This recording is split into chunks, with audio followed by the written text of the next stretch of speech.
Selamat pagi anak-anak. Perkenalkan, nama saya Ibu Novita Ana Anggraini, biasa dipanggil Ibu Novita, dan di SMP Negeri 2 Aji Barang ini Ibu mengampu pelajaran IPA. Selamat datang di sekolah yang baru dan di tahun ajaran yang baru 2020-2021, yang mana berbeda dengan tahun-tahun sebelumnya, yaitu MPLS harus dilakukan secara online di rumah masing-masing. Terlepas dari itu semua, anak-anakku semua harus tetap semangat ya.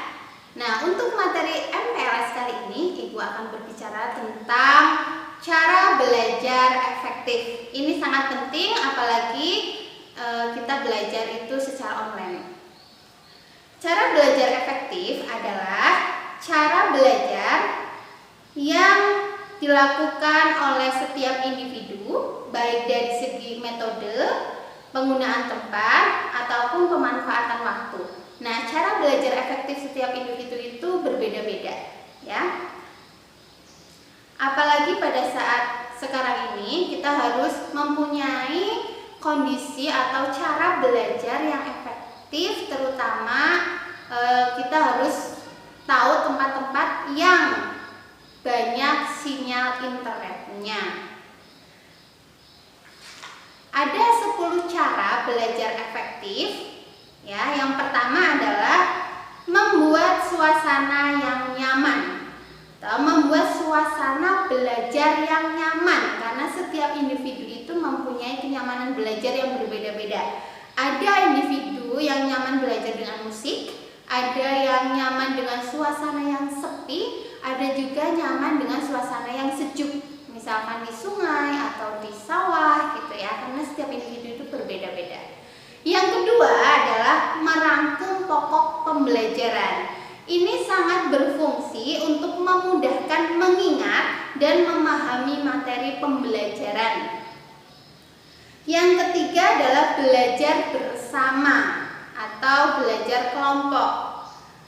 Karena dengan belajar bersama itu biasanya otak itu lebih rileks untuk menerima materi suatu pembelajaran. Hanya saja dalam kondisi seperti ini kita harus meminimalisir belajar kelompok secara langsung, ya. Tapi kita bisa belajar kelompok dengan WhatsApp. Yang keempat adalah metode memodifikasi menyerupai nama sesuatu, atau kita kenal sebagai jembatan keledai. Ya, secara tidak langsung kita juga belajar tentang misalkan ya warna-warna pelangi. Itu kan kita singkat Mejiku Hibiniu. Itu juga termasuk jembatan keledai dengan singkatan tertentu. Atau ketika kita belajar pramuka 10 dasa dharma, kita singkat dengan Taci Paparera Hedi Bersu, ya. Sebenarnya jembatan keledai itu tidak harus dengan singkatan saja, tapi bisa juga dengan lagu. Jadi kita bisa bernyanyi dengan lagu tertentu, kita ganti liriknya dengan lirik materi pembelajaran. Nah, Ibu contohkan jembatan keledai ini dalam sebuah lagu ya. Ini tentang 7 besaran pokok. Nanti anak-anakku kelas 7 yang baru itu di bab 1 ada 7 besaran pokok. Seperti ini ya. Ada 7 macam besaran pokok. Panjang meter, suhu Kelvin, waktu sekon, intensitas cahaya, satuannya kandela, kuat arus satuannya ampere, massa kilogram, jumlah zat mol. Itu 7 macam besaran pokok.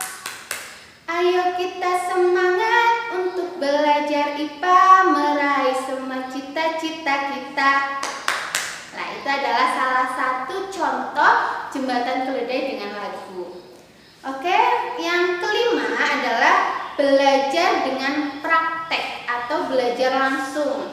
Misalkan kita akan mempelajari tentang komponen biotik dan komponen abiotik di suatu ekosistem sawah. Nah, kita itu tidak mengangan-angan sawah itu seperti apa, komponen abiotik dan biotiknya apa saja, tapi kita terjun langsung ya ke sawah. Kita terjun langsung dengan tujuan apa? Pembelajaran itu tidak bosan dan lebih menyenangkan. Oke, yang keenam adalah belajar rutin dan terus-menerus.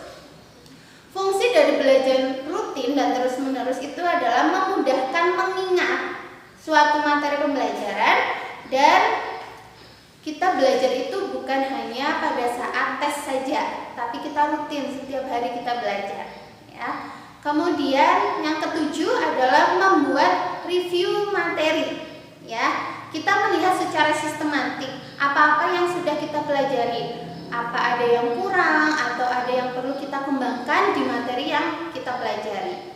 Yang kedelapan, mengembangkan materi, ya. Sistem pembelajaran lanjutan dengan menghubungkan materi yang sedang kita pelajari dengan materi yang lain.